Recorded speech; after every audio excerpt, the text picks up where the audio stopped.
Mallory Ervin is a small town girl turned internet and entrepreneurial superstar. She's a best-selling author, an online mega influencer. She's also the founder of Living Fully Co. I'd never felt so worthless in my life. Because you attached worthiness to appearance? 100%. So many people right now listening to us are struggling with perfectionism, with people pleasing. Yeah. How have you gone through that, navigated it, overcome it? The perfectionism almost killed me more than the addiction. It crippled me and it became something that I almost lost my life to. And I ended up in a treatment center for 6 months of my life. These were prescription medications that were being prescribed to me that I had become dependent on and was taking them in a way that was not prescribed.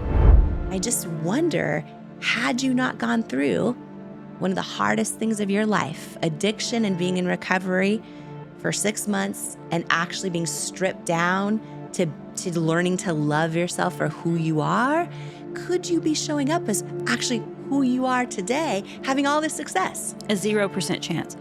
Number one, I wouldn't be alive today. You don't think you would have lived another No. 8 weeks? I was that close to, like, my body was shutting down.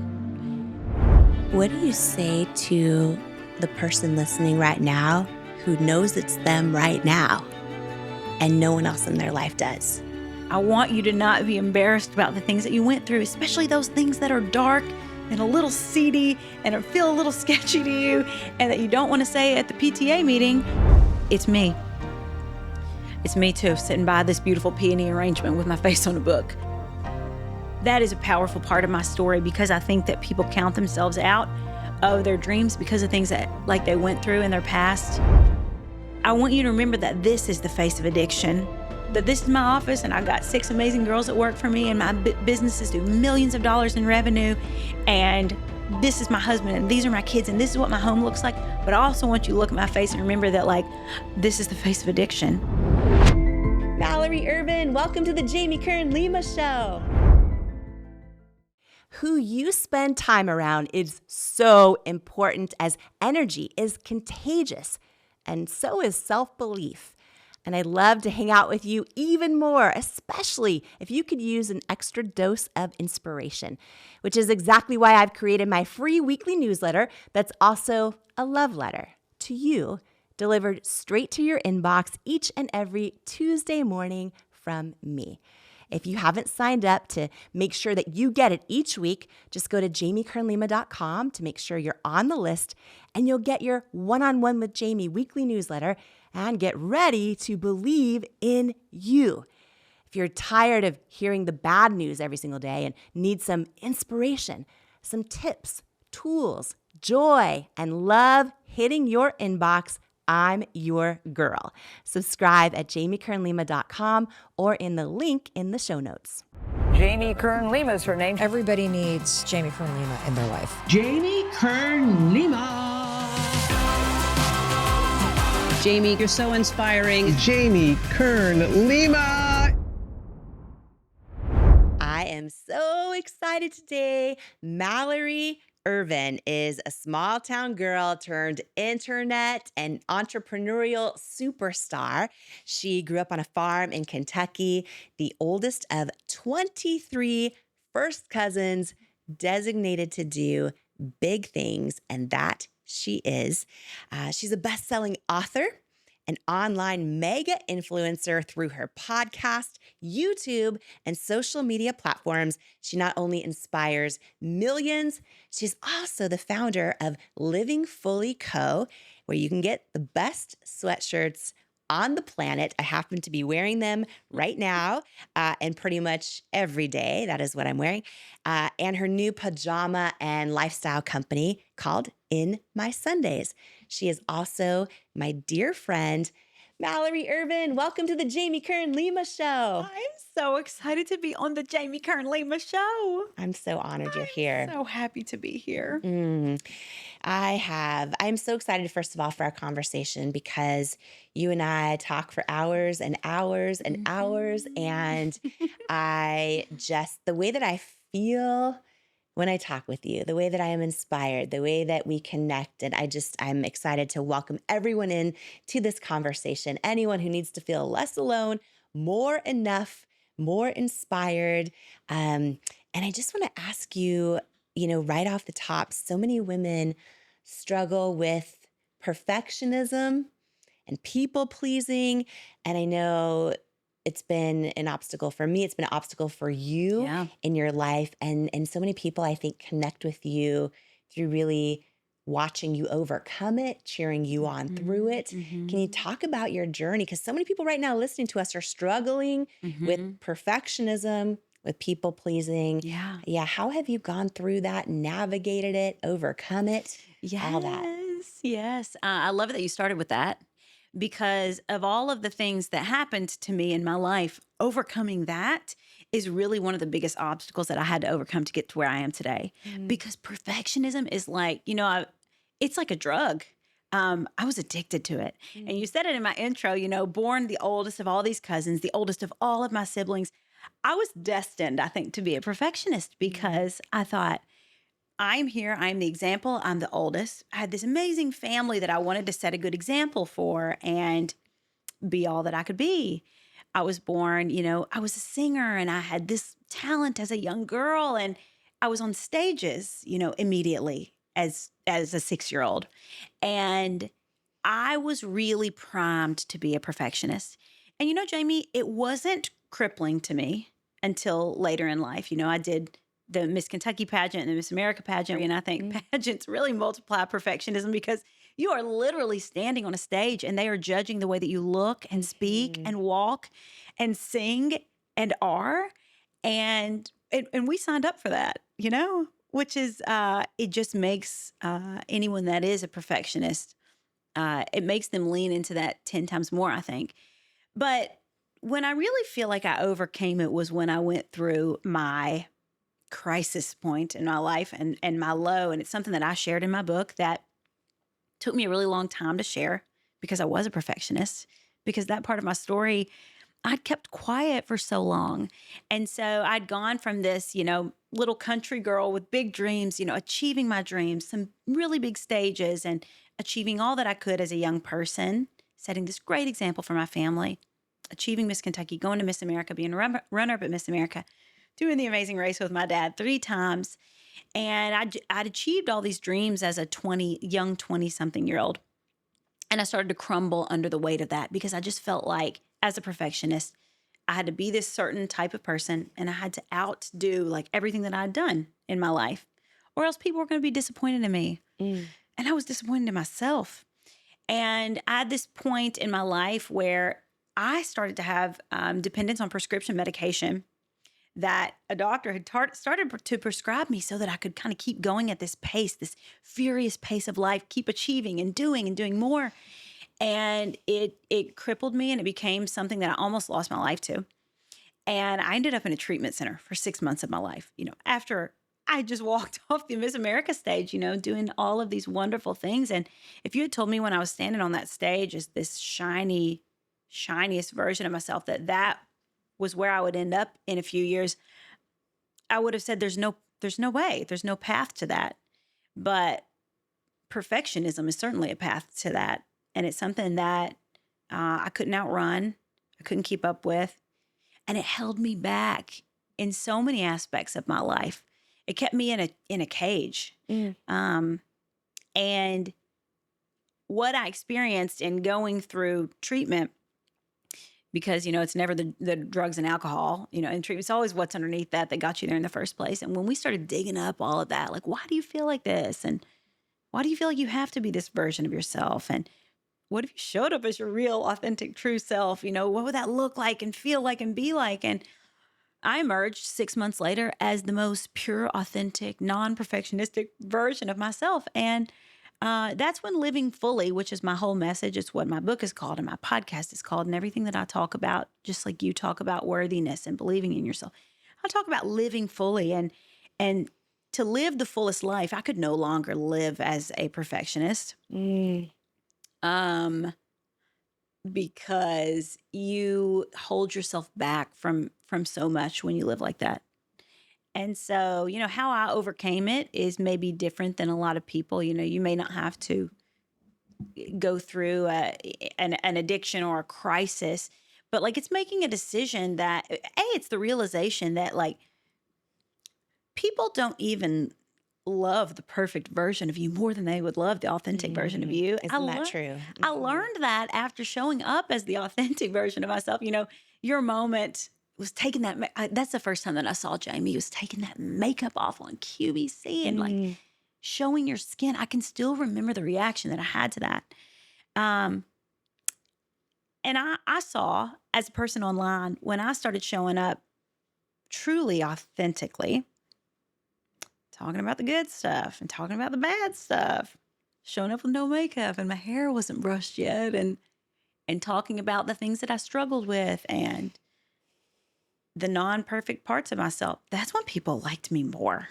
Yeah. This is really, really big what you just said, because it's so easy to believe the lie, oh, I've got to be perfect to be loved. And for a lot of us, I've got to be perfect to love myself. To love myself. Right. And in both cases, you're actually, when you talk about living fully, you're actually living a lot less fully when you're trying to be perfect, because you're not being all of who you are and who you truly are. And you experience this like firsthand. How in that 6 months in treatment, how did you get to the point where you did the work on perfectionism, and what are some of the things that you kind of maybe either had to learn or unlearn, I guess, in that journey? Yeah, that's a great question, because so when I first went to treatment, I was still like so delusional that there was an issue at all, that I thought when I showed up that day, and luckily like my parents were the one that kind of were the ones that facilitated, like, there is an issue here. We don't know because we've never experienced addiction as a family. So they were Googling and asking and trying to figure out. And we were kind of like throwing a Hail Mary of like, is this the issue? Like, what is the problem? Because it just looked so different from me. I wasn't out on the street doing drugs. These were prescription medications that were being prescribed to me that I had become dependent on and was taking them in a way that was not prescribed. But I was still so delusional when I showed up because I felt like I still had everything together in my life, even though I really didn't, because it kind of looked that way on the outside. And I thought, okay, I'll show up to this place and they're going to turn me away and be like, well, she doesn't need to be here. Not only did they very quickly realize I need to be there, but I did my 30 days there, because most people, they'll do 30 days of treatment. And at the end of 30 days, you've gone through with withdrawals and all the things that you need to go through, that your body needs to go through. And I thought after 30 days, I would be pretty good to go and they would send me home. And I thought, as the still perfectionist that I was like, well, great. This will give me a little bit of street cred and I can write a book about it one day. And like, this is going to be great, for the future of me. It's okay. This blip on the radar. And my parents came in and we sat down with my counselor and they said, we don't feel like you're finished with the work here. We are recommending extended care for you, which was 3 months that they wanted me to stay there longer. And I was floored by that, because I had seen people that had come in that were literally on the streets using heroin and things that I thought in my perfectionistic mind were worse than what I was doing. I was comparing myself to other people and being like, well, they're certainly going to let me out. Like, they're not even keeping these people. And they kept me the longest. And it was in that 3 months that turned into almost 5 months that I did the work on uncovering what was underneath and why I'd become the person that I'd become and why I was using these things like I was using. And, they did something really crazy kind of with me. They're very individualistic at the place that I went in their approach to how they help people overcome their addictions and the things that they need to overcome that was underneath their addictions. And something that they did with me, I clearly, coming from pageants and caring a lot about my appearance and what I looked like, I had these long blonde hair extensions like my whole life. I'd never gone a day without hair extensions and full makeup. And I remember I'd been in extended care for a few weeks and they said, well, you're doing really well. So we're going to let you have a hair appointment. Because I have dark hair naturally, and my dark roots were growing out, and all these extensions were starting to fall. I was literally physically starting to fall apart. And I was like, oh, amazing. Awesome. So, I did all my thing, filled out all my forms, and this big white van pulls up with our treatment facility name on the side, and they drive me to the hair salon. And I opened my book with this story because it was very transformative in the work that I did there. And this story may sound kind of silly to people, but it was one of the most life-shifting things that's ever happened to me in my life.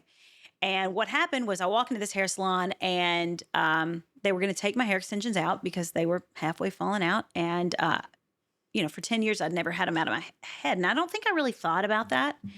And so they took all these extensions out of my hair, and I was faced backwards, so I wasn't faced towards the mirror.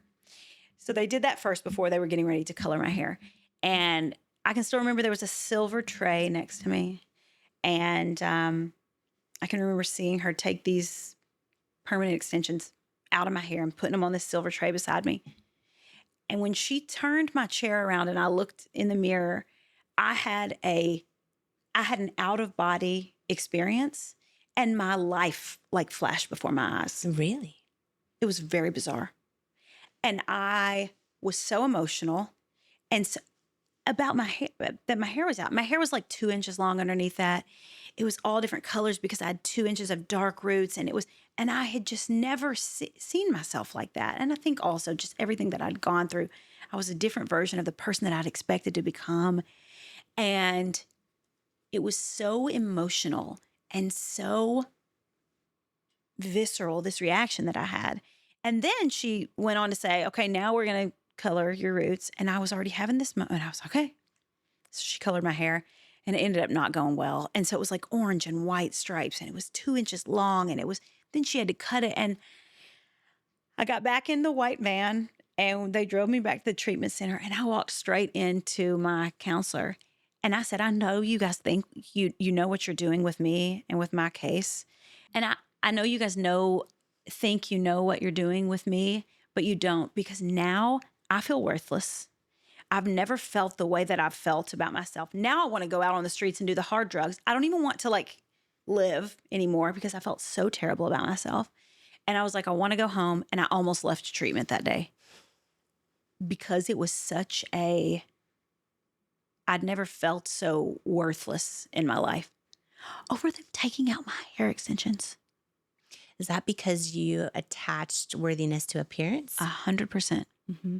It was the first part of my shell that they were cracking. Mm. And I didn't even realize, Jamie, that I was so attached to my appearance, because I'd never been attached to my appearance growing up. I was never the prettiest one in the room. I always had a talent, and that's always kind of what I stood on. And pageants and things around my looks was never even anything that was in my future. I really wanted to be a representative for my state.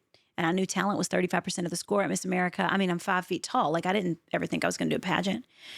But I think that something changed in me that year when they started talking about, because it's essentially what our parents called them is beauty queens. We were beauty queens. And I think that I had started to really become attached to my appearance and to the person that I was.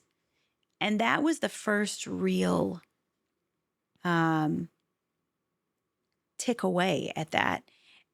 And it was when I tell you, my whole body felt something. And I'd never felt that worthless. Mm. And I think I share this story and I was afraid to open my book with this because I was like, I don't want women reading this and be like, oh, really? I can't connect with you. You had that moment over your hair extensions. I've gone through actual trauma. That was actually that big of a low point for me. And I think that so many women attach our self-worth to our appearance. And as we start to age, and as we can't really control what we look like, and we start looking different. And I think people don't know what's happening to them. And I didn't know that I was becoming that attached to that until they took that away from me. And that was the first thing that they did for me. I say for me now But like back then, I thought it was the worst thing that they did to me back when in treatment. But it was truly the thing that like it revealed to me something that was really crippling me, and we started to work through it.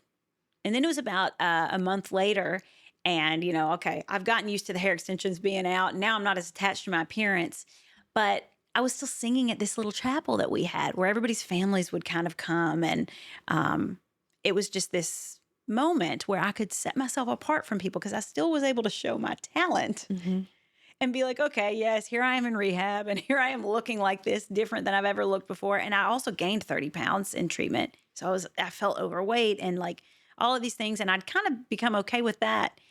And they said to me again, they said, you're going to take a break from singing and chapel. And that was really another shift for me because then I had nothing. I felt so average and like everyone else.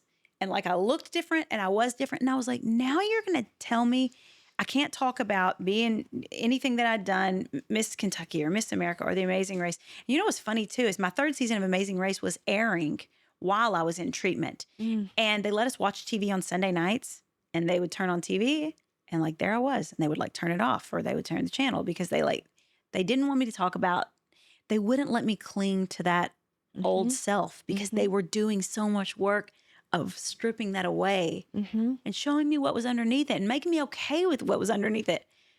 And when they told me you are not your achievements, you are not your appearance, you are not your, do I have something different than everyone else? Yeah. But like, how do you believe you are enough exactly as you are without these other things? Because I had the self-confidence. I believed that I was enough, even going through what I was going through in treatment, when I could still say to people, but I did this and listen to me sing. And, it was the last little shred of my old self and my shiny shield that I was holding out to other people. And they really knew what they were doing with me because that's when I really did the real work because I had nothing left. And I just felt what I think a lot of women feel their whole lives for the first time. I felt that. And I didn't want to live like that. And they taught me in 3 months of work that I did. I loved the person underneath that without all of those things more than I loved the person that I went into treatment as, with all of those accolades and achievements and achieving all of those dreams. I walked out of there, 35 pounds heavier with 2-inch long hair, not talking about any of the stuff that I'd done, not singing in the chapel, and I loved that. That was the closest to the person that I want to be than I've ever been in my life, was without all of those things.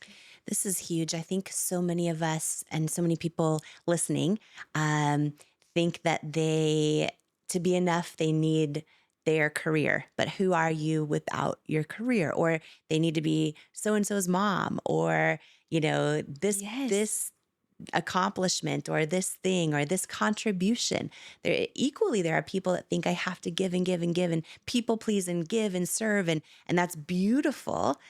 And also, who are you without all that? Yeah. And just to kind of, hopefully for this to hit home for everyone listening, because you're talking about almost learning to feel more fulfilled, learning to not wrap your identity in any of those things, whether it's your accomplishment or what you're known for, or needing to stand out and be different from others, or needing to look a certain way.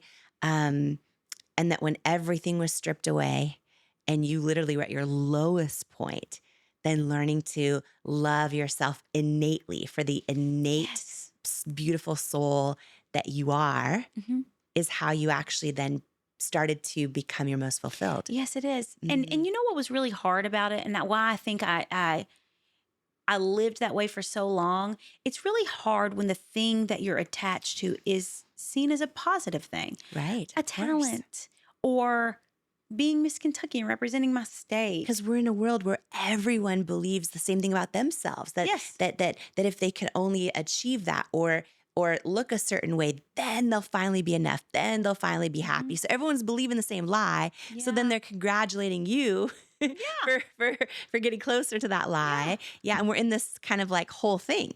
Yeah. It's why for decades of my life, I thought, oh, if I achieve enough, then I'll feel enough. If I please enough other Yes. people, then I'll finally feel enough. And I lost decades of my life just achieving, or trying to make everyone else happy. And no matter how many people I made happy, I still felt like something's missing, like I'm not enough. And it's this, and then I thought, well, I just need to achieve more. I need to just make more people happy. And you just it's never felt, you never, perpetual cycle to nowhere. It is. It is a perpetual cycle to nowhere. I love Yes. that. And you know, I can even remember, Jamie, like when when you're Miss Kentucky, you walk into the room and you got a crown and banner on. You don't even have to that's the worst thing for a perfectionist, because it's like, oh, you don't know who I am. Here you go, right here on the banner. Like, look, here I am, the queen. I used to introduce myself to people, and this is the first clue to feeling probably unworthy. I needed them to know in the first minute and a half that I had done Miss America and The Amazing Race. And I needed them to know those things because I felt like that was the reason that they would want to continue the conversation for me. I didn't feel like enough, just being me and showing up. And I just had to have them know those types of things, especially as I got further and further from those things that I saw as big, shiny dreams. As I stopped achieving bigger things, I just started to feel worse and worse about myself. And I was so disappointed in myself. And I felt like so many people were disappointed in me for not doing bigger and bigger and bigger things. So when I would be just talking to you, if you and I were in a room, I would need to tell you all of those things about myself because of the lie that the world tells us. But I really believed that lie. I think this is such a big challenge for every single one of us to, even today, have a conversation with someone, maybe someone you don't know yet, in the coffee shop, wherever, and try to not tell them any of the things about you that make you feel enough. Like, oh, my child is this, or I'm, this is my partner, or this is, and actually just try to just be you without sharing any of those things. For most of us, it's really hard. Really, really hard. And it's almost like this baby step toward worthiness, which is just like to learn to first believe that we are enough innately, because we are. We are. All those other things are like distractions that make us think we're not actually, but just like try to have a conversation without saying what you do, and try to have a conversation with another person without asking them about all the external things. And it is so impossibly hard. Yeah. A baby step to worthiness. I love that. I did this program in Nashville called Onsite. It's like a little, 3-day program. It's just like this cool, transformative, like very like cool thing where it's called, what's it called? Living Centered. Living program? Centered. I was like centering something. Yes. I should have remembered the living word. Yes. And that's a big thing there. They were like, you can't say what you do. Yes. And it was really, really hard. And I'd already been through all of this stuff. And I already kind of felt good in my skin, even without people. And it was still really hard. It was hard, too, not to ask other people what they did. And I'm like, why do we qualify Yes. each other So still? On site, anyone listening or watching who hasn't heard of this, on site workshops in Nashville, Tennessee. And then there's a place in San Diego called the Oaks. Oh, yes. I haven't been to the Oaks, but Bob, we love Bob. And I did on-site as well. They have so many they actually have treatment and recovery programs. And then they also have milestones, like leadership development and trauma therapy. Yes. And I went there for a week and it was life-changing. It was marriage-changing, life-changing. And I remember that so well. What Mallory's talking about is you're there with 50 other people and they put you in small groups, or you could do individuals if you want, but you're not allowed to say what you do, and you're not allowed to ask anyone else what you do. Yeah. And when I went, it was for a week, and it was the most. And it's wild how your brain starts to start guessing what someone does. Yes. And and to not identify with those things, it's so powerful because you can just exhale and not identify with those things, but it's also just weird not to ask somebody. It feels weird. Yeah. And then it's where our brain goes automatically. Yeah. Like, yes. and I wish that it didn't. but it just does. It is our nature to go back to that, to go back to that, to go back, because it tells you a lot about a person, but it's like, why can we not just learn the person from talking to the and feel enough as who we are just to have a conversation. Yeah. And I think that is really powerful, that you didn't like necessarily know you wanted to or needed to do that work, but what a gift that happened in treatment. They really knew what they were doing with my case. Yeah. Because the perfectionism almost killed me more than the addiction. And you know did. what's wild? I always believe in full circle moments. I always believe our steps are ordered. Like when I waitressed at Denny's and the kitchen was a disaster. They could not get pancakes out on time. Customers would leave. I'd get no tip. There were so many things that happened. And I loved waitressing. But I learned this lesson that many years later, when I launched a company, I'm like, we've got to get the operations right. Yeah. If the operations aren't right, nothing else matters. And I can look back at these different experiences and I'm just thinking of you in your life right now and how you impact millions of women, literally, and people, but millions of women turn to you every day for friendship, for hope, for inspiration. They support your businesses. And I think one of the biggest reasons, and I'd love to hear your thoughts on this, if you agree with this or not, but one of the biggest reasons, not just that your products are phenomenal, which I love them, but that you fully show up the good parts, the bad parts, the messy parts, the really, really real parts, and people connect with you for that. And I just wonder, had you not gone through one of the hardest things of your life, addiction and being in recovery for 6 months and actually being stripped down to learning to love yourself for who you are, could you be showing up as actually who you are today, having all this success? A 0% chance. Number one, I wouldn't be alive today. That's how low of a point I was at and how bad it was for me. I do not think I would have lived another 8 weeks. I really don't. So I think it really saved my life. Really? Had you then it not entered changed. treatment, 100%. you don't think you would have lived another No. 8 weeks? I was that close to, like, my body was shutting down. And Wow. it saved my life, which recovery saves people's life first, but then it changes people's lives, and then it gives them a whole new life. And that, if you had asked me before 2014, when I walked into that treatment center, what's the best thing that ever happened to you in your life? And I would talk to you about being on the Miss America stage, and I would talk to you about like the moment that I was crowned Miss Kentucky. I wanted to win so bad. And the moment they put that crown on my head, it changed my whole life. That was my moment. That was my, like, taking your makeup off on QVC finally moment. That was when they placed that crown on my head, changed my whole life. I said on my last day of treatment, you stand up and you say something. That was the best thing that ever happened to me. That was the best thing that ever happened to me in my life, was going to a treatment center. That was the best thing that ever happened to me. And I always thought it would be a part of my story that I was embarrassed about and that I wouldn't share, and that I would just let stay in the shadows. I would be thankful for it because it saved my life. But I wouldn't really talk about it. I would just keep moving forward in this great life that I have, really grateful that I'd been blessed enough to have my life saved. But it was the best thing that ever happened to me. It was, and I thought it would be the worst thing that ever happened to me. And it was the best thing that ever happened to me.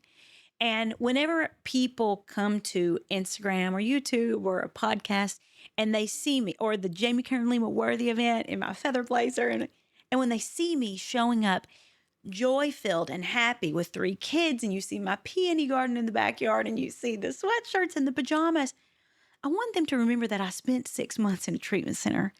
Because I think that when we think of people that have stories that have a dark part, or she was addicted to drugs at one point in time, I think that it's a kink in the armor. And I want you to remember that this is the face of addiction, that this is my office, and I got 6 amazing girls that work for me, and my businesses do millions of dollars in revenue, and this is my husband, and these are my kids, and this is what my home looks like. But I also want you to look at my face and remember that, this is the face of addiction. It's not someone that's on the streets with, needles laying there, this homeless person. It's not somebody that's strung out that like you're saying, oh, poor, pitiful them. It's me. It's me too, sitting by this beautiful peony arrangement with my face on a book. That is a powerful part of my story because I think that people count themselves out of their dreams because of things that like they went through in their past. And I want you to not be embarrassed about the things that you went through, especially those things that are dark and a little seedy and feel a little sketchy to you and that you don't want to say at the PTA meeting. I want to keep reminding people that that's part of my story because I still feel worthy of the things that I have today, even though like I went to rehab after I wore the Miss Kentucky crown. What do you say to the person listening right now who knows it's them right now and no one else in their life does? I was that person. I was very isolated and oftentimes at the end of addiction and your addiction piece can be something different. It can be a mental health challenge. Like maybe you're dealing with like severe depression, or maybe you are in a relationship that's really bad that you know you need to be out of. Maybe you're in like a dead end career and you just feel like hopeless about your life. And if you're at that point in your life, I want to say, this is going to be a really weird thing for me to say, especially to that person in this state, but I want to say it because I believe it. Get excited because rock bottom is the best place to build the most incredible life. And if you can walk out of this, and if you can get through this thing, you will have 1,000,000 times better of a life than you did before you went through this thing. These things, these terrible, terrible things that happen to us in our lives, usher us into the greatest life than you can ever imagine. And I think, Jamie, you cannot access the incredible life that like I feel like I'm leading right now, this incredible life. I couldn't have accessed that had I not gone through that. So if you're a person that nobody knows what you're going through right now and you're sitting there and you're thinking, I feel totally hopeless. I hate my life. Maybe you're like I was. I'm not going to live another 6 weeks. I will physically die. If you can have the strength and the courage to make it through this and walk through this, you can access the most incredible life that you cannot imagine the life that you can access. Mm. But you oftentimes have to be the person. I was very lucky to have my parents and people on the outside see that there was something wrong and they stepped in. But sometimes, Jamie, people don't have that person. Mm. And sometimes people have to be the person that chooses to walk into this fire. Mm-hmm. And it is the most daunting thing ever to think about walking into a treatment center or approaching a person about help, because there is a hard part that you have to walk through to access that beautiful life on the other side. But my Lord, if I can just scream one thing from the rooftops till the end of my life, it would be, in a way, like you are the lucky one. Because if you have that sort of low, you can have this sort of life on the other side. And it's only accessible through going through the blazing fire that is walking through addiction, or walking through leaving an abusive relationship, or walking through a really scary career change or a complete reinvention. What you get on the other side is so amazing. So I would say to that person, like, remember what's on the other side. Don't just think about the pain and the hard stuff and the embarrassment and all that stuff, because that's all going to be in the middle. But I want you to think of the other side, because it is so awesome. Mm-hmm. It is so awesome, and it is the reality. If you walk into any AA meeting, if you talk to anybody, like, look at all the people that we look up to and that you've already had on the Jamie Kern Lima show. Look, the Oprahs and the Ed Miletts and the Robin Roberts. Every single one of them has a story of walking through the fire. Mm-hmm. Mm-hmm. Every single one of them. I think when we're in it, so many people, first of all, there's so many different types of addiction.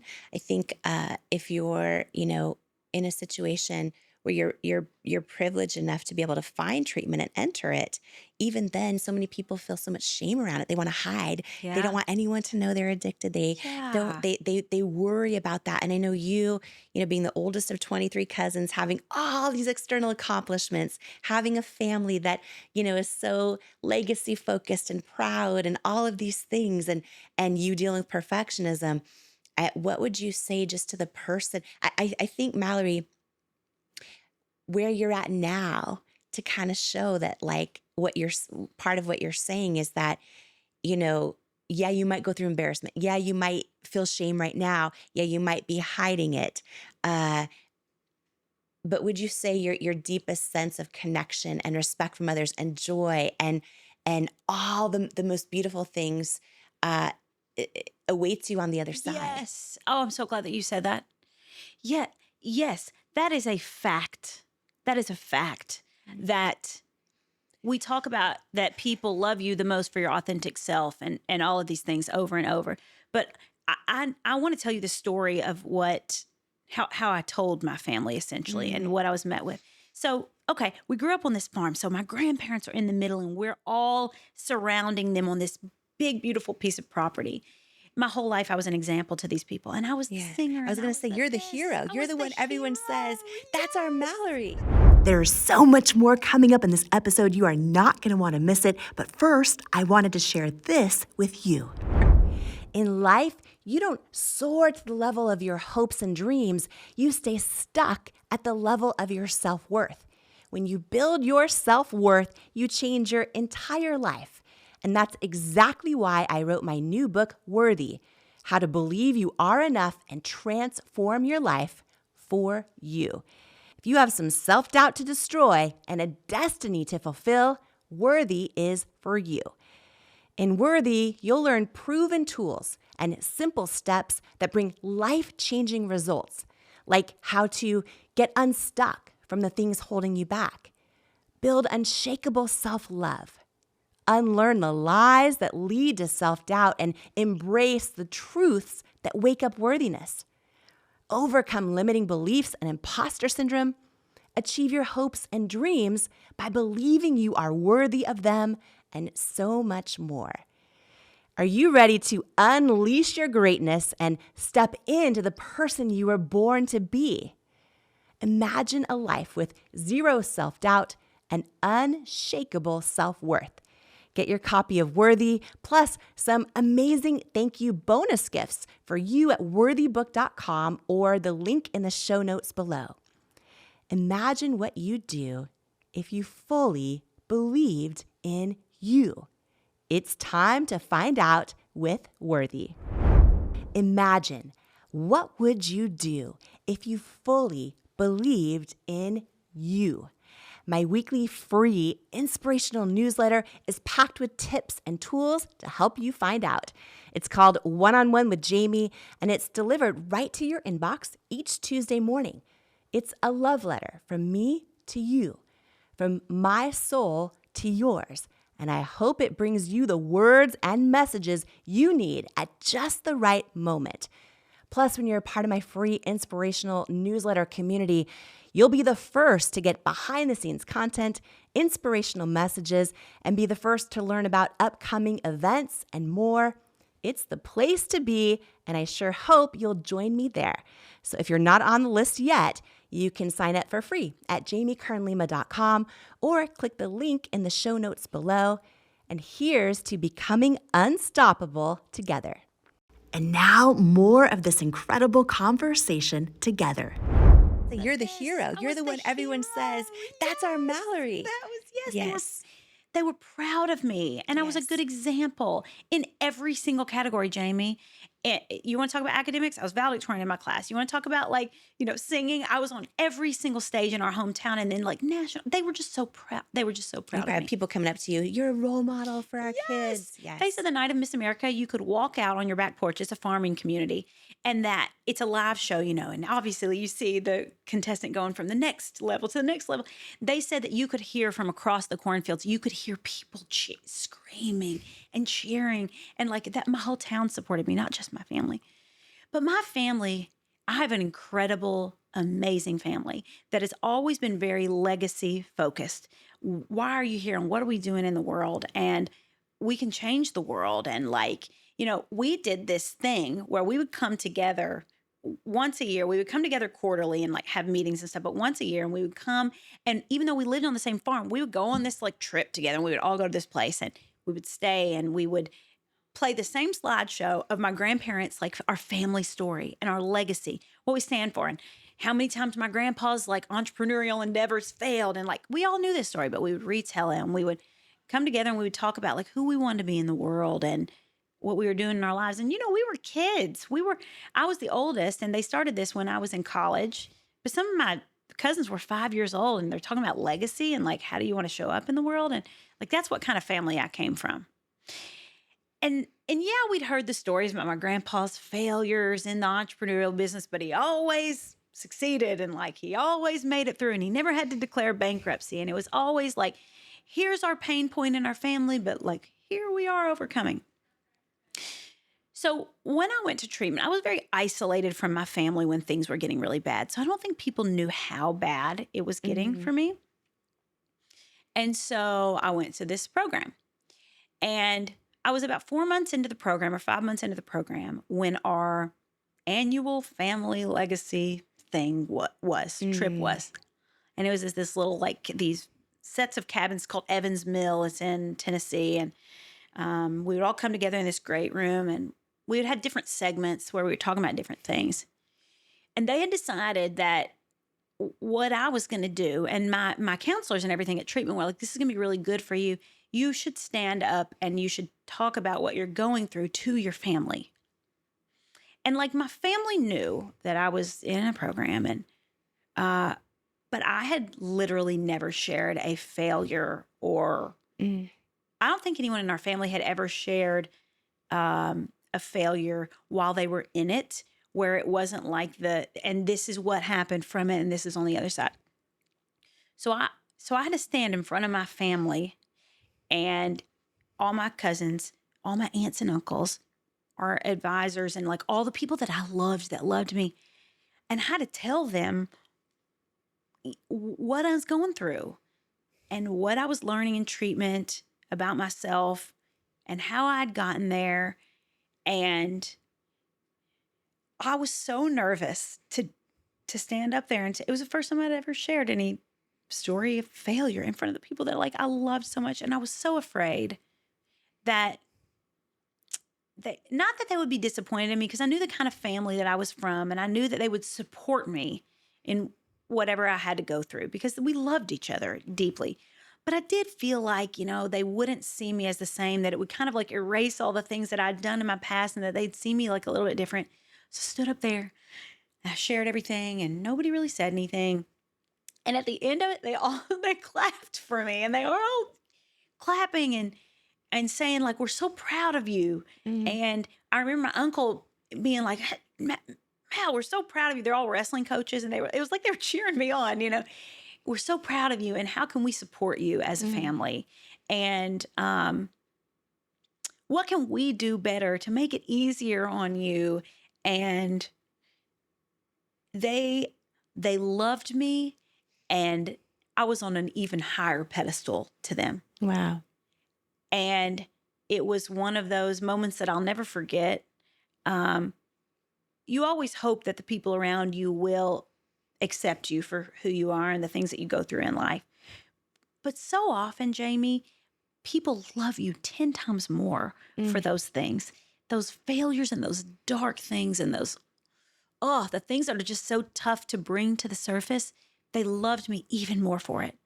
And there have been so many times in my family that we've dealt with hard things since I went through that over 10 years ago.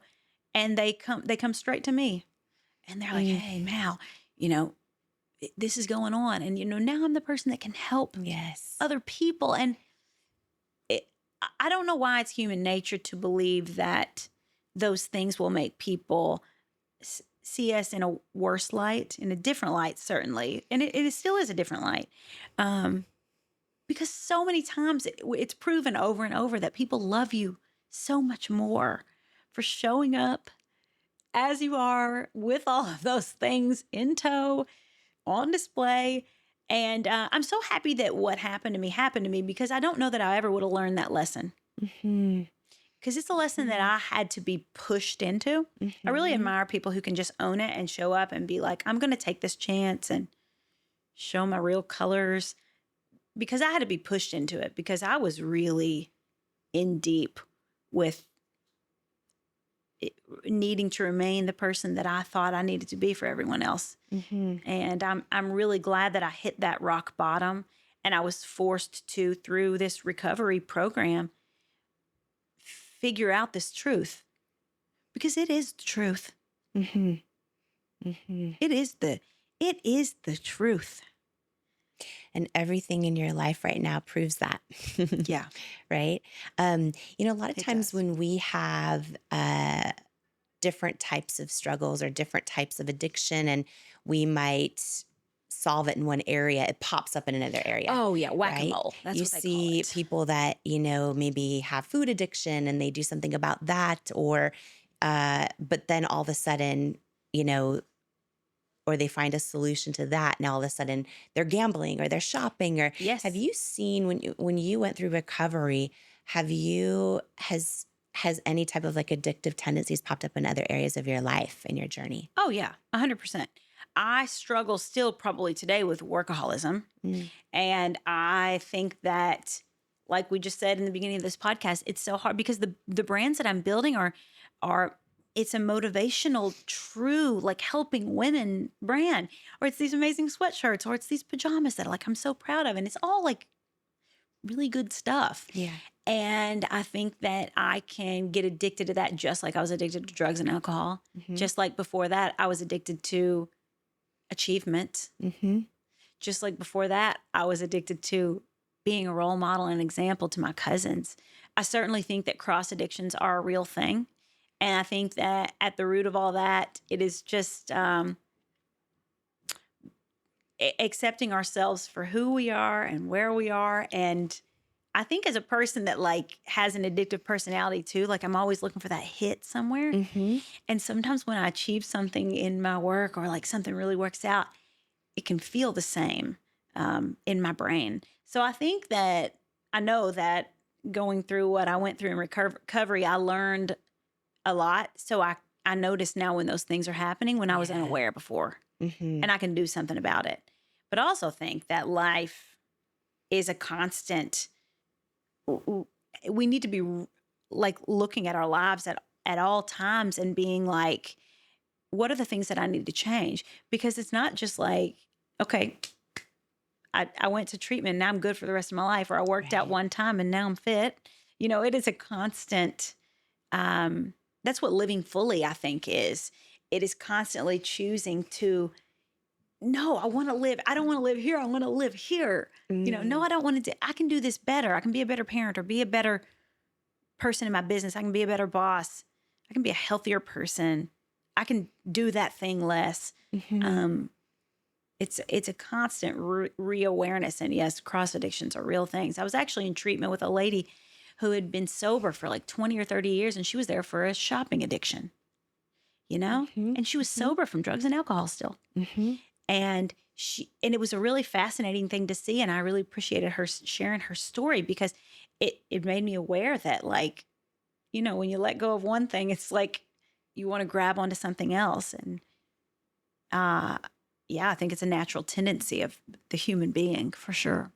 What role does faith play in your life? Oh gosh, faith has been at the top of my pyramid in the very worst times in my life and in the very best times in my life. When I was at the very end of the road right before I went to treatment, I used to run. I lived on Music Row in Nashville, Tennessee, and the church that I went to was 2 miles from where I used to live. And I used to say the rosary, and I would say the rosary all the way to this church. And I would go into this church, and there was nobody in this church. And I was really, really struggling. And I couldn't really pinpoint what it was. I didn't see it as this is addiction, but I felt so hopeless and so far from the person that I knew I wanted to be. And I I was really disappointed in myself and what I'd become after like how I'd been raised and all these things that I'd achieved in my life. I was just really disappointed in what I had become because like I couldn't achieve anymore. I couldn't keep a job. And I felt like my family was starting to pull away from me because I was like becoming unpleasant to be around. I was just a shell of a person. And I used to go into this church and I would light candles and I would kneel down in front of like the altar. And I would like I can remember like it would be in the summer because I went to treatment in the spring and I would like press my arms down on the floor and it was like this marble floor and it was like so cold. And I would just say like, I'm sorry. You gave me so much and I'm sorry. I don't know how I got to this point. And will you take it away from me? Will you take it away from me? Like the need to take this prescription medicine. Will you just help me like be the person that I was? And I always thought that like how God would answer that prayer for me would be, I would wake up in the morning and I wouldn't want to take these pills anymore that I knew were like destroying my life. And what I realize now is his answer to my prayer was going to that treatment center. Mm. But I mean, faith was so big for me even then. And faith was it was different because I saw God as, I knew he was loving and I knew he was going to be the person that was going to help me make the difference. But I also felt like he had to be disappointed in me too. Mm. Because I knew all the gifts that I'd been given, my singing voice and my family. I knew those were things that he had given me. You know, those were blessings that I was given. And I really believed what they said, you know, that to whom much is given, of much is required. And I knew that I'd done great things in my life. But I also knew that this was not the way that, like, this was not where I was meant to be. Squandering all the gifts that I'd been given, like living my life like this, like isolating myself from my family. And I was so far from the person that I knew I wanted to be, and then I knew that I felt like God wanted me to be. But what I know now, I don't feel like he was ever disappointed in me. I feel like that was part of my journey. Because where I'm at now and like the book and the podcast and the way that people see me and the face of addiction looking a lot different to a lot of people that watch me on the internet, I know that was all part of the plan. And God ushered me into that part of my story, just like he placed a crown on my head, just like he had me born in Morganfield, Kentucky, and living on that little farm, being an example to my siblings and cousins, working at Bud's Country Corner and being this little country kid. It was all part of my story. And so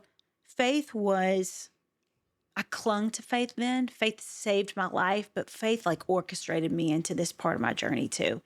And it allowed me to be a story in the back of people's minds when they're going through addiction or when they're struggling with something or where they're standing in front of a goal and they're like, there's absolutely no way someone like me could achieve that because this happened to me.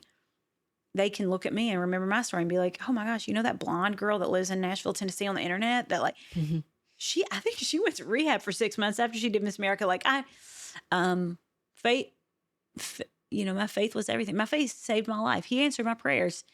And then now my faith is, you know what I say every single day? I am so thankful for my life. I say it to my husband like every day that we wake up in this beautiful home and I look outside and I see this peony garden that I planted and I see this swimming pool and I see these 3 kids running around the backyard and riding motorcycles. I feel, not because I have to be like, here's a gratitude journal and I want to do gratitude so I can feel abundant. I feel overwhelming, overflowing gratitude every single day for my life. I do every single day. And I say to my husband, can you believe it that we got here? Because we also overcame so many things in our relationship. We broke up so many times. He dated me in active addiction.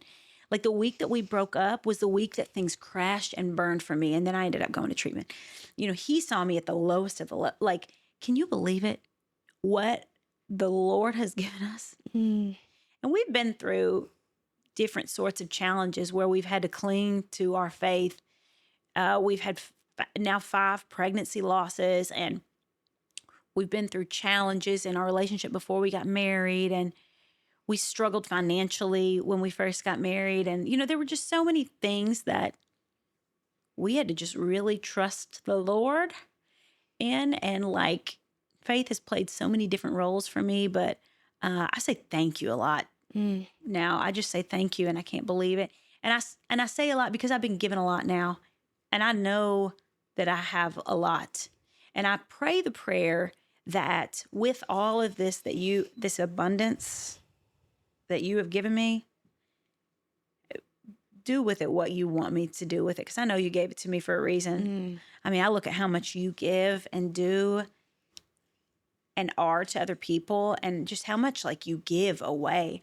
And I that's the next piece of it. I pray a lot. I want my faith to guide me because he's given me so much, and I want my faith to guide me into like, why did you give me this? Like, what is it that you'll have me do with this? That's what my faith is for me now too. Do you ever doubt that God exists? Not one single time in my whole life have I doubted. No. I always knew. Even when I was, I don't want to say frustrated or mad, but like I can still remember sometimes like when hard things would happen. I remember my first pregnancy loss, or like when my sister lost a baby. It was like her miracle baby, and she lost a baby. He was 5 weeks old. There have been times where like I was at the Vanderbilt Children's Hospital when my sister, it was during COVID that she lost her son. And we knew he had a heart defect and he would have to have a couple surgeries after he was born. And there are times in my life where, you know, we never got to visit him in the hospital because it was right when COVID started. It was March of 2020. And they would not let us come and be there with them going through this terrible, terrible thing. Their child being on life support. And is he going to make it? Is he not? So we only got to go on the day that we knew they were going to disconnect those machines, and he was not going to. We were meeting him. We knew the day that we met him that was the day we were saying hello and goodbye all at the same time. And there are moments like that. I can remember being in that bathroom at Vanderbilt Children's Hospital, and I went onto my knees and I was like, "Why in the world would you take a baby?" Because it was just you don't understand why things that hard to have to happen to people that good. And there are times in my life where I ask him questions like that and like, dang it, like, why in the world would you do this, God? It doesn't make any sense. What's happening right now? I don't see the good in this, and I know you're good. And now it's been 4 years since that happened, and I can see the reason for that, even though it was really terrible and really hard, but I never doubted that he existed. And Jamie, I feel lucky for that because I feel like ever since I was a child, I'm from a very faith-filled family, but I always felt the presence of God so strongly and saw so many signs that he existed and just felt that I feel like that was a gift that he gave me that I never doubted that he existed. I never doubted that he existed. And I would be around people that really questioned their faith, and I would feel so lucky that I'd always felt that so strongly. And it wasn't like a blind faith. I see some people have a blind faith, just like, well, this is what I'm told, and this is what I read, and this is what, but I felt it in my bones. Like you knew it. I knew it. I knew it. I felt it. I would always ask for signs and stuff ever since I was a little girl. And I would have some of the most insane experiences where I knew he existed. And I knew that even in really hard times, like when I almost lost my life to addiction, when I watched my sister lose a baby, when I went through pregnancy losses, when I went through really hard things in my relationship and in my career, I always knew he existed. And then once I started going through hard things and seeing what would happen on the other side and how much greater things would be on the other side and realizing that I had to go through that thing, then when I was in the middle of these hard things that were happening to me, I could say something that I couldn't say in the beginning, which was sometimes through gritted teeth, but thank you, God, for what I'm about to go through, because I know it's about to change my life. And I said that, we just lost a pregnancy pretty far along, and I had to have a D&C, and it was terrible. And we'd seen the heartbeat, and the baby was fine, and all these things. And it was really hard. And even on the day where we showed up at that sonogram and there was no more heartbeat, and I knew, gosh, I'm gonna have to walk this road again, I had faith in God, and I remembered the other side of all of those losses that, I lost 4 babies before I had my daughter. And when I look at my daughter, I would go through every one of those pregnancy losses once a year, every single year to get that child. I would. And I think that loss and hard things that happen in our lives, especially if we can see what happens on the other side, it's so much easier in a way. Losses are always hard, and it's still hard to go through terrible things, but you can know that like God is bringing me something greater on the other side. He has every single time. He has. So beautiful Mm-hmm. to have that faith, even when you're going through stuff that does not make sense, doesn't have an explanation for it, nothing anyone else can say, No. and just to have that undeniable faith through it. Yep. Undeniable faith. And you know what? My sister had that too. And she was the one that was like really in it. And I can still remember like after that happened and they took him off of life support and we came back to their house and like they had to walk out of a hospital without a baby. And she sat on her couch and she looked at me and she said, and I wrote about this in my book too. And it was like so hard to write that chapter, but I was like, I got to write about this. You know, it's another hard thing that happens that people have happen in their lives. And I want to share this story. And the first thing she said was she looked at me and she hadn't lost her face. She looked at me and she said, do you feel like he's like a grown-up angel or a baby angel in heaven? Like she was still, she didn't lose her faith. It was really hard and she was bawling, crying, and she was upset and she was sad, but she did not doubt that the Lord was still up there. And then she saw her baby up there. And I think that people's experiences are different at the end of loss because some people are like screaming at God and some people lose their faith. And I think that different people's journeys are different. And I just hope that they can find their way back to faith, that you can, because I do think that like you can be really angry at what's happening and you can question your faith and come back around to it. I think that people's journeys are different. Maybe you don't feel like I did, and you haven't always felt the presence of God. But I also feel like this is something that I heard someone say to me when I was a really little girl, and I always prayed for it. I had a priest one time, and he said, you need to pray for hunger for God. Pray for hunger for God. And I was like, what an interesting prayer. And I started praying that when I was probably 10 years old. Like I pray for hunger for God, and I pray to feel his presence in my life. Yeah. And I always did. And I think that maybe some people aren't praying that prayer. And I think that's a really great prayer to pray. Good one to start. Yeah. With, does Kyle, your husband Kyle, share the same undeniable faith as well? You know, he had a different faith journey. He was so I was raised Catholic by a big Catholic family that we were in church every Sunday, and it was really solid. He was raised, his mom was Baptist and his dad was Catholic, and he would alternate churches. And I think he has a really interesting faith perspective because here's what I think. I think it does not matter what religion you are. I think if you believe in something greater than yourself, like it is we are all, I think, trying to get to the same place. It's just all different roads. And so he saw something that I didn't have the opportunity to see, which was two like totally different faith walks, because there is a big difference, you know, in the way that a Catholic mass is said and the way that a Baptist service is. And whenever we got married, he made the choice to become Catholic because we wanted to raise our kids in the same church, because I think that there is beauty in that, but I also think that it is nice to streamline that and to go to the same church on Sunday just as part of a community.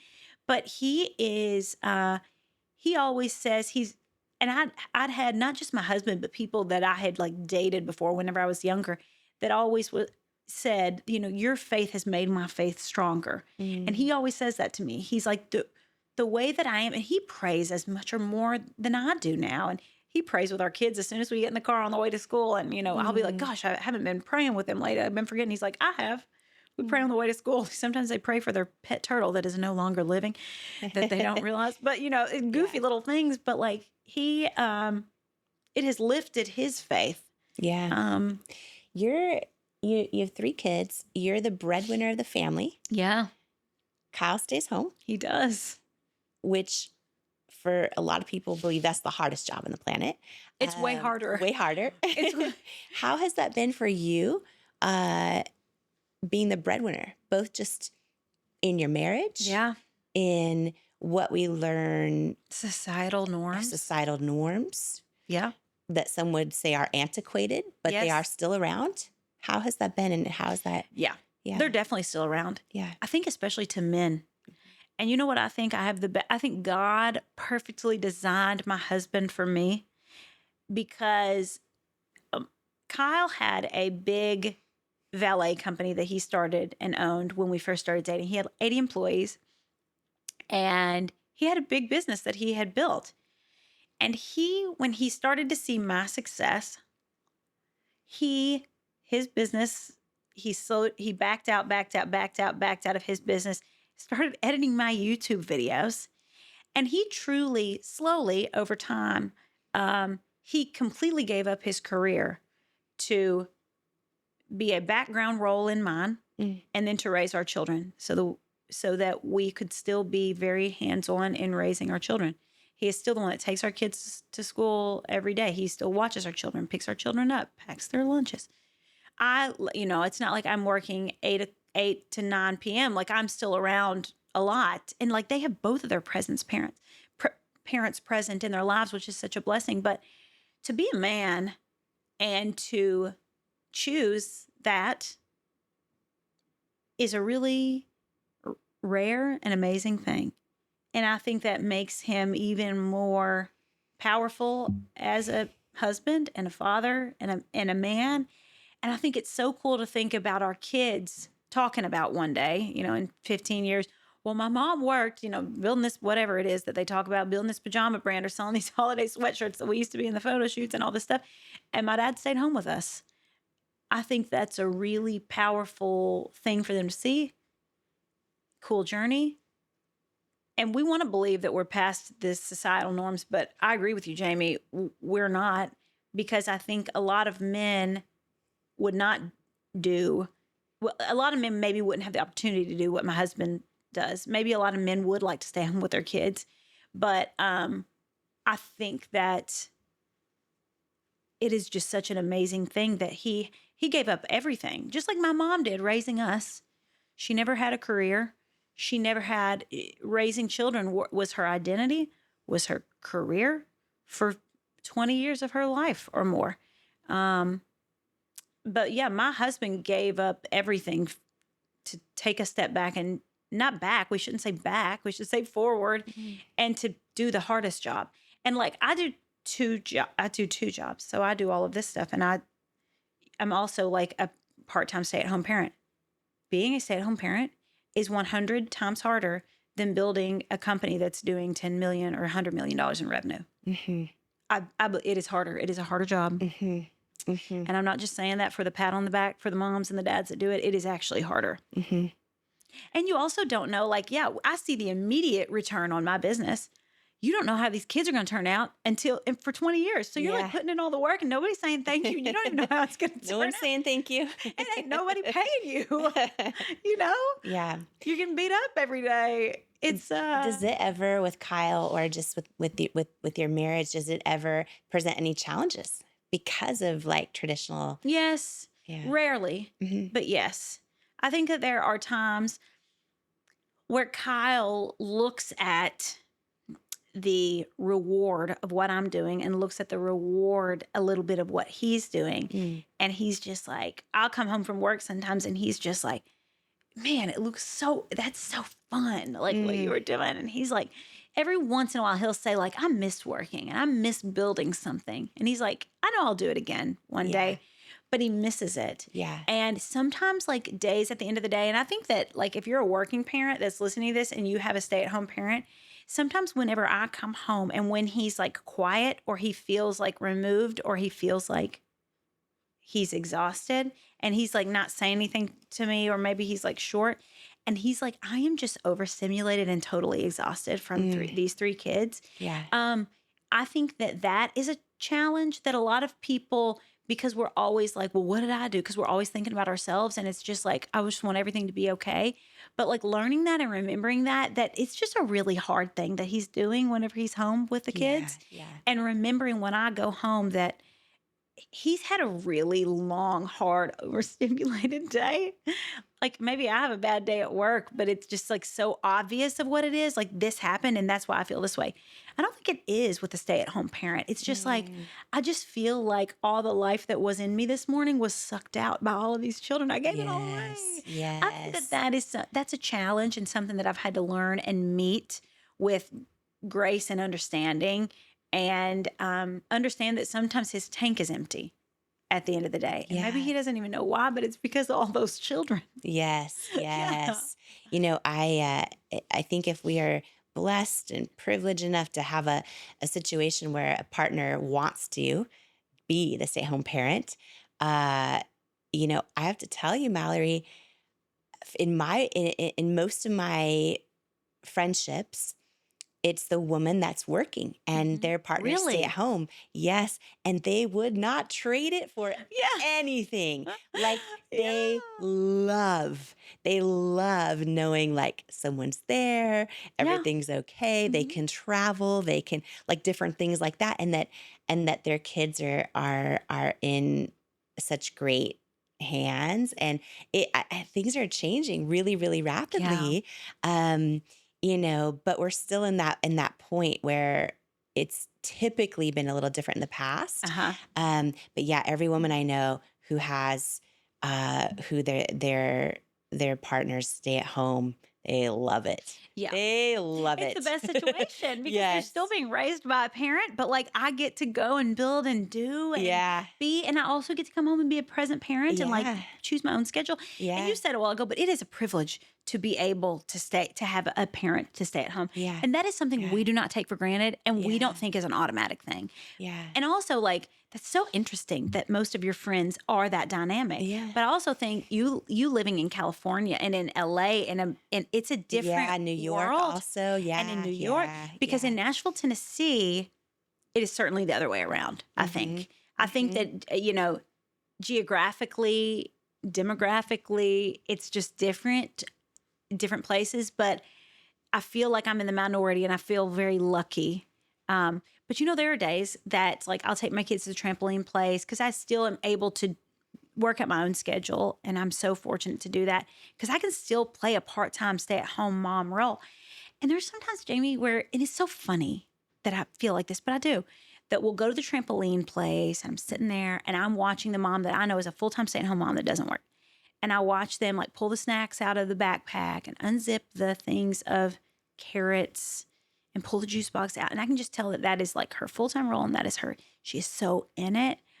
And sometimes I envy that.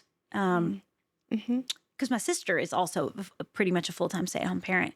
And she's like, man, it's so fun what you're doing. And I'm like, yeah, but like you just go to the park every day. Like that's also fun. Sometimes I'm just like, am I doing it wrong? Like I just Yeah. question it sometimes. Just like Kyle's like, oh, sometimes I miss. Yes. Yeah. Two things. First, before I ask this question that I just know is going to be so meaningful to every person listening, and it's something that that your grandpa said.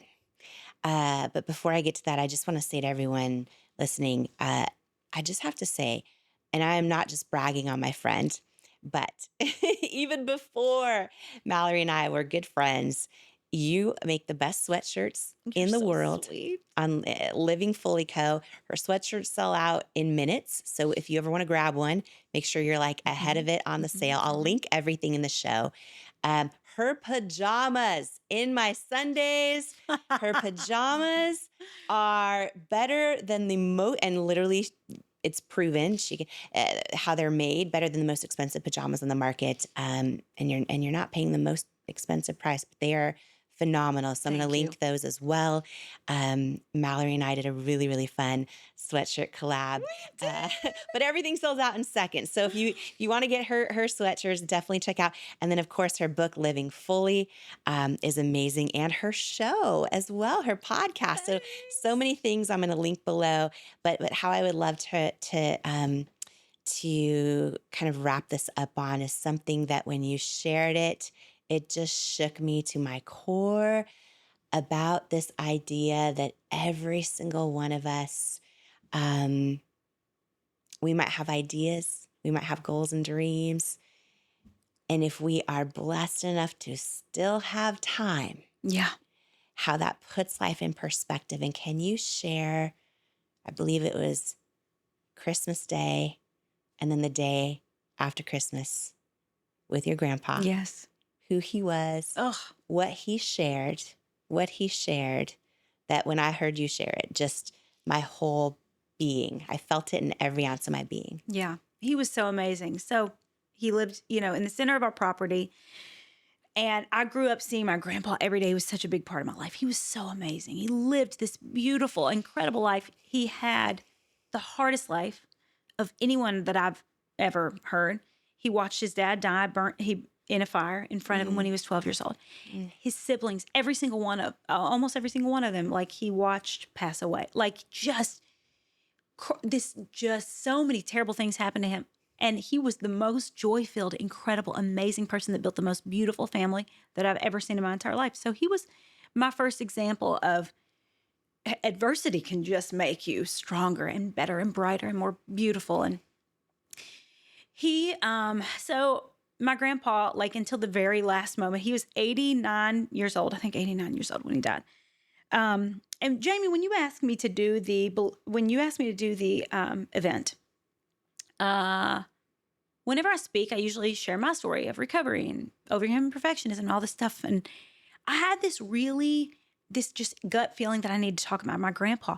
And it was like 4 weeks after he had died. And my whole team was like, are you sure you're ready to talk about this? And I just felt very compelled. And the piece that you're talking about that I talked about at the Worthy event was, so Christmas Eve in our family is just this beautiful, big, amazing thing. And he was not doing well this past Christmas Eve. Like we knew that he was nearing the end, and it happened like really fast. He was on oxygen like almost all the time. He was still in his home and everything, but everybody kept saying, maybe we should just come one family at a time to not put too much stress and strain on him. And he was like, absolutely not. We're having the party, because he was still totally like with it, even though he was at the end of his life. And it was just this really incredible Christmas Eve. And we sang and we danced and he drank bourbon and chewed on his cigar in his same chair. And he watched his 2 generations. And you know what? This 23 thing, 23 keeps coming up with you too. You have 23 chapters in your book, and he had 23 grandkids and 23 great grandkids when he died in 2023. And we had this incredible Christmas Eve. And on Christmas Day, we went across the street, and it was the last time I saw him on Christmas Day. And we went over there, and he was just talking about everything.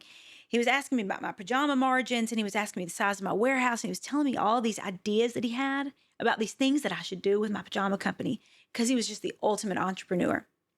And he looked at me, and he was just still totally with it. He looked at me and he said, Mal, he's like, gosh, I got so many ideas left in me. He's like, I just don't have any more time.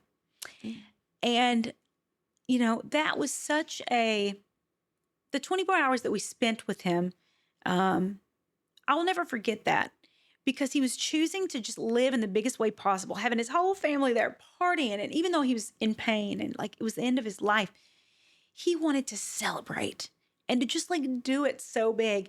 And even at the end of his life, he wasn't like, he was just sharing ideas with me. And like, he knew it was the end of his life. He died like hours later.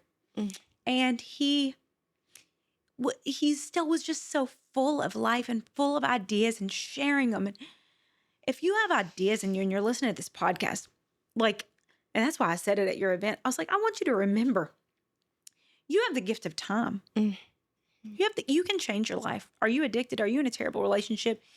Do you have this $1 billion idea that you're like, oh, I can't do it because of what my high school friends are going to think? Oh my gosh, you still have time, the gift of time, and you can do all these things. And that's something that my grandpa didn't have anymore. And he died with all these ideas still left in him. And what a beautiful thing still to die with ideas left in you. And, I didn't share this because I was like, this will feel too morbid. He knew that it was the end for him. He stood up out of his chair. Like this was, hours after that. And he said, go get Mom. And he knew that he died 5 minutes later. He sat back down in his chair and died 5 minutes later. Wow. I know. So it's just so, how he imparted the message of living fully to me with his whole life, but especially in the last 24 hours of his life, was epic. And so I'm glad I got to share that on the stage at the Worthy event, because it's something that I want people to have a fire under them. After you turn this podcast off or stop watching this, if you're watching it, you have the time. You have time. Oh, please change your life. please like make the moves because like you're worthy of it. Yeah. And you have the time and the ability and like just do it. And we need your ideas, and this world needs your ideas. Mallory Ervin, thank you. And I love you. Sorry I cried so much during this. Oh, you just bring that out of me, Jamie. But this is just how I feel about these things. So thank you for having me. Thank you. Do you struggle with negative self-talk? Living with a constant mental narrative that you're not good enough is exhausting. I know because I spent most of my life in that habit. The words you say to yourself about yourself are so powerful. And when you learn to take control over your self-talk, it's life-changing. And I wanted to give you a free resource that I created for you if this is something that could benefit your life. It's called 5 Ways to Overcome Negative Self-Talk and Build Self-Love. And it's a free how-to guide to overcome that negative self-talk, to build confidence and develop unshakable self-love so that you can dream big and keep going in the pursuit of your goals. Don't let self-sabotaging thoughts hinder your progress any longer. It's time to rewrite the script of your life, one filled with self-love, resilience, and unwavering belief. If you're ready to take charge of your narrative, build unwavering confidence, and empower yourself to persevere on the path to your dreams, you can grab your free guide to stop overthinking and learn to trust yourself at jamiekernlima.com/resources or click the link in the show notes below. Who you spend time around is so important, as energy is contagious, and so is self-belief. And I'd love to hang out with you even more, especially if you could use an extra dose of inspiration, which is exactly why I've created my free weekly newsletter that's also a love letter to you, delivered straight to your inbox from me. If you haven't signed up to make sure that you get it each week, just go to jamiekernlima.com to make sure you're on the list, and you'll get your One-on-One with Jamie weekly newsletter and get ready to believe in you. If you're tired of hearing the bad news every single day and need some inspiration, some tips, tools, joy, and love hitting your inbox, I'm your girl. Subscribe at jamiekernlima.com or in the link in the show notes. I am so excited for this book. You know why? Because it's going to save so many people. It's going to save people. Worthy. Your new beautiful book, Worthy. Get this book.